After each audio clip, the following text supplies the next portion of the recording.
पति पत्नी का सच्चा प्यार। एक आदमी ने एक बहुत ही खूबसूरत लड़की से शादी की। शादी के बाद दोनों की जिंदगी बहुत प्यार से गुजर रही थी। वह उसे बहुत चाहता था और उसकी खूबसूरती की हमेशा तारीफ किया करता था। लेकिन कुछ महीनों के बाद लड़की चरम रोग से ग्रसित हो गई और धीरे धीरे उसकी खूबसूरती जाने लगी।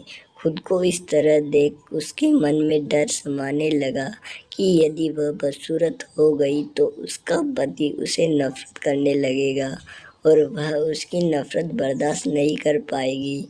इस बीच एक दिन पति को किसी काम से शहर बाहर जाना पड़ा और काम खत्म कर जब वह वापस घर लौट रहा था तो उसका एक्सीडेंट हो गया। एक्सीडेंट में उसने अपनी दोनों आंखें खो दी, लेकिन इसके बावजूद भी उन दोनों की जिंदगी सामान्य तरीके से आगे बढ़ती रही। समय गुजरता रहा और अपने चरम रोग के कारण लड़की ने अपनी खूबसूरती पूरी तरह गंवा दी। वह बदसूरत हो गई, लेकिन अंधे पति को इसके बारे में कुछ भी पता नहीं था, इसलिए इसका उनके खुशहाल विवाहित जीवन पर कोई प्रभाव नहीं पड़ा।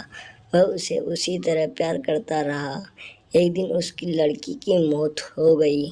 पति अब अकेला हो गया था। वह बहुत दुखी था। वह उस शहर को छोड़कर जाना चाहता था। उसने अंतिम संस्कार की सारी क्रियाविधि पूर्ण की और शहर छोड़कर जाने लगा। तभी एक आदमी ने पीछे से उसे पुकारा और पास आकर कहा, अब तुम बिना सहारे के अकेले कैसे चल पाओगे? इतने साल तो तुम्हारी पत्नी तुम्हारी मदद किया करती थी।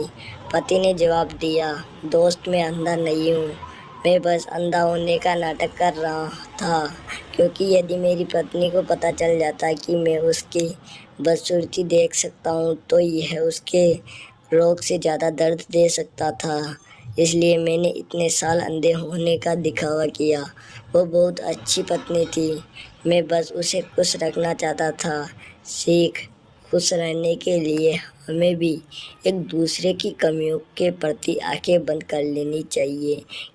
खुश रहने के लिए हमें भी एक दूसरे की कमियों के प्रति आंखें बंद कर लेनी चाहिए और उन कमियों को नज़रअंदाज कर देना चाहिए। तो दोस्तों, कैसी लगी आपको ये कहानी? अगर कहानी अच्छी लगी हो तो एक लाइक और चैनल को सब्सक्राइब कर देना।